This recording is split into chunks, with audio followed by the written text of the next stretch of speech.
Hello to everybody out there in suffering from benzo and psych med withdrawal land. I'm back, just been contemplating over the last few months the suffering we endure and how very indescribable it is and how very off the radar it is and how it's nothing like disease and grief and loss and other traumas. It's just not. The best description as really kind of offensive as it may sound is when I heard someone say it's chemical brain rape. It really is. It's like your brain just has been sabotaged on a level that you really can't describe it. I've often said there's not words in the dictionary to describe this, and therefore it makes it such an isolating experience. And even those who really want to connect and understand, they just can't. You can tell they just can't. And it makes it want to, I don't know, it makes us want to recede even farther into ourselves and just isolate even more. And I needed to get these feelings out. I find it really healing and not healing my symptoms, but just a release when I can put my heart and my mind, my thoughts on paper. So I wrote something called The Pit of Pain. I did share it with my small secret Facebook group, and I'm hoping it resonates with you. I'm hoping people deeply suffering from this will be able to at least know someone else understands this, and maybe they could even share it with other people and apply it to the rest of your life now and after you're healed.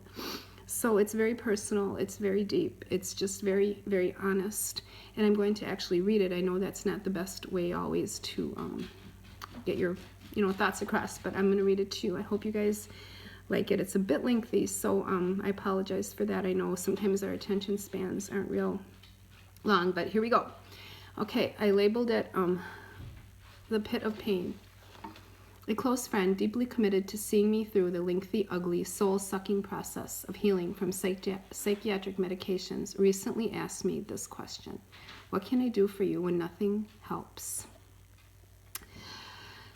What I found while searching for that answer is actually what not to do. Sad to say, it is a much more easily measured guide. I have found there are very few people who actually are willing to invest the time which is needed consistently in this level of suffering and emotional and mental connection needed to walk fully and honestly through such a deep, murky, stench-filled pit. Before I seemingly condemn those individuals, I want to point that I too have been in several of those categories that I will reference. The human experience is a journey of inexplicable complexity, and we are all in a process of growth.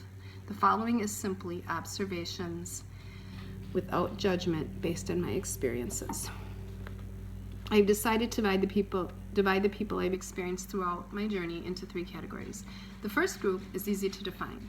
They really just don't seem to care. Most likely they don't know you that well and simply find it easier to stay away and in denial.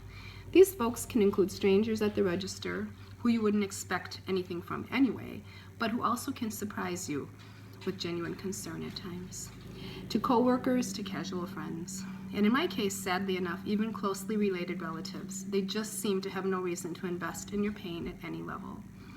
It either scares them and makes them feel small and insufficient in their ability to help you, or maybe they are in so much pain themselves they simply cannot go there, or their narcissism takes over. Also, there are those who think you are exaggerating, being big weenie, or sometimes say you need to go back on your meds. I have not heard those words spoken to me outright, but have seen the quizzical looks and heard such comments given to others on this same journey. These folks stand at the top of the pit, and at the very most muster up a lame platitude you can scarcely hear as they scurry off into the sunset. There are assuredly more scenarios that could be addressed here, as humans are so complex, but the summation of this group is that they are generally self-absorbed and really just don't care enough to invest in you at any meaningful level. The next group are those who really do care, and they're invested in you personally at some level. You will see their furrowed brows and hear the awkward questions and sighs of genuine concern. They send cards, quote scripture and platitudes, and ask in very general terms how you are. In our world of cyberspace communication, they often use well-intentioned emoticons, I can never say that word, which can be truly upsetting on the worst of days. Balloons, flowers, and smileys are being used to, in essence, what it feels like, cover a pile of dung with hot fudge. Strong words for those really sincerely trying their best, I know. An occasional visitor call is doable for most of this group, but you can tell they feel inadequate at times. They also become uncomfortable when they speak the very natural question, what do you need? As they really hope that you know, because they sure don't. This, of course, is not an unreasonable question, because if you don't know, who does? The problem here is that there's often not an answer. For me, especially with my type of suffering, which attacks reasonable thought processes and stable emotions, I truly have no idea what I need most of the time. My husband's cutting the lawn, I apologize. Relief for me often comes without preemptive measures, such as typing out my feelings here on a whim or screaming on the top of my lungs, even though my 16-year-old daughter is around.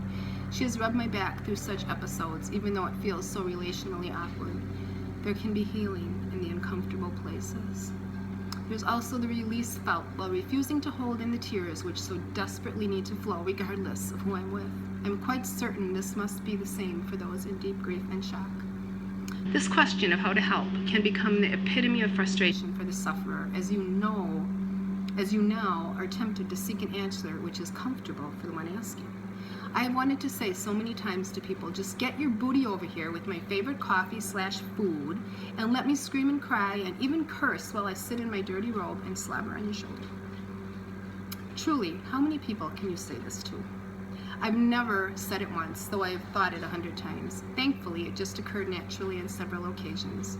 A truly, deeply invested soul is needed for this.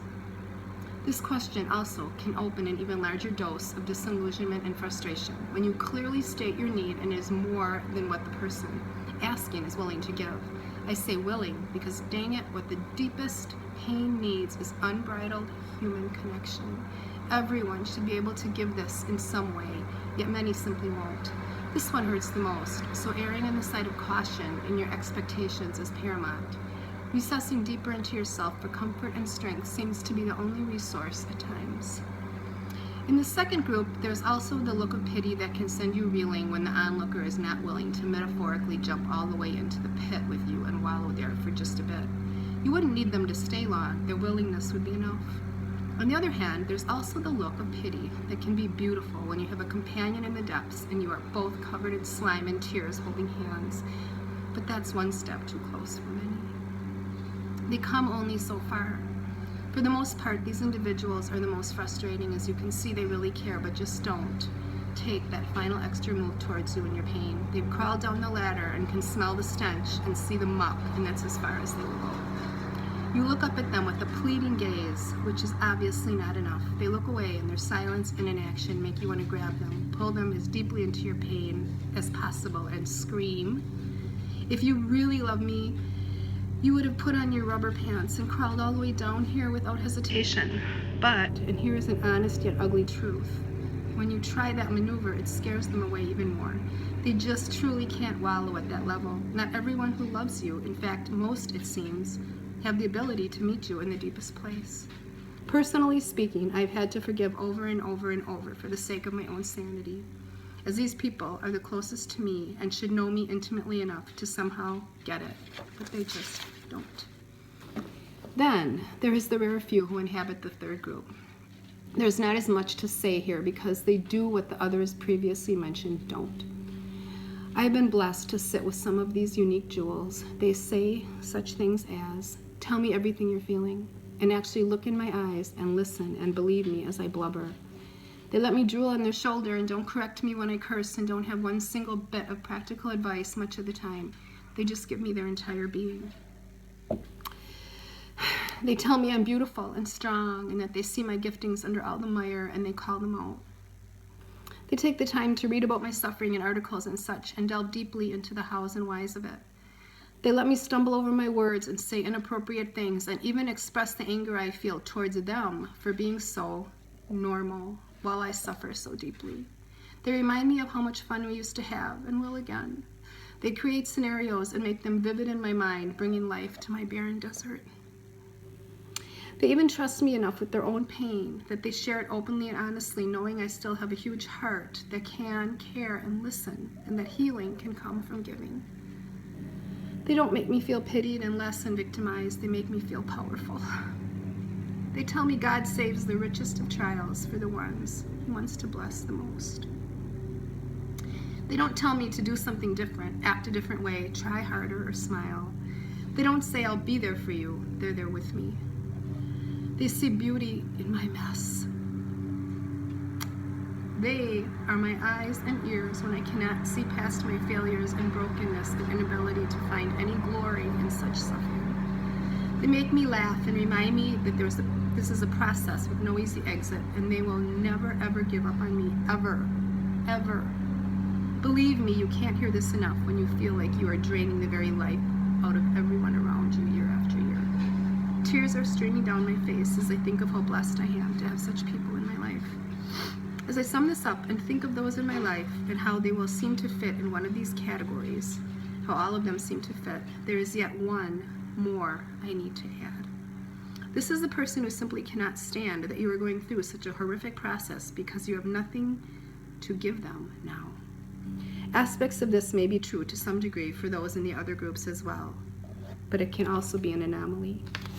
This person needs you, the sufferer, to convince them you are going to be okay. They are deeply invested in you and want to desperately be connected, but for what appears to be a very selfish reason. They feel they cannot survive your suffering without you. You have very possibly been their rock, their idol, their God. They have relied on you for their happiness, and now you have nothing to give, and they feel their wound is deeper than yours. They would never admit this, and truthfully, they don't even realize it, I'm sure, but you know it's true because it is how you feel when you are with them. They are sucking what little life you have left right out of you so they can live on it. This is the hardest category of all for me to deal with. I believe in retrospect, I will be able to look back upon this time and use these lessons well. As I am waltzing along in the sunshine and happen upon a pit of someone I know, I am hopeful I will stop and say such things as, hey, I'm going to put on my yellow and pink polka dot waders and climb all the way down there and sit with you for as long as it takes. You don't need to pretty up, and I don't need a gas mask because I've been in a place like that for a long time, and I can take it. Or I'm coming over with a huge mocha latte with lots of cream, and I'm going to sit there with you and paint your toenails this new bright blue color I just bought. And don't worry if you haven't showered. I'll wash those feet for you too. You can tell me every single thing you're thinking and feeling without judgment. Or how about if I bring over my journals of pain and read them to you and cry with you? And then when we feel a little better, we will plan an imaginary vacation with all the frills, and we'll make it happen someday. Or if I happen upon a pit of someone I don't know, oh, I hope that I will stop and say, hi there. You don't know me, but I want to reach a hand out to you and find out how you got there. You see, I've been there myself, and I know how lonely it can be and how very few people stop by on a regular basis. Tell me all the gory details and cry your heart out while I rub your back. Believe me, I can take it. So that's it.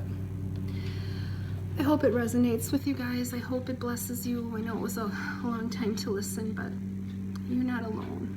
We're going to make it through. We're going to make it. I love you guys.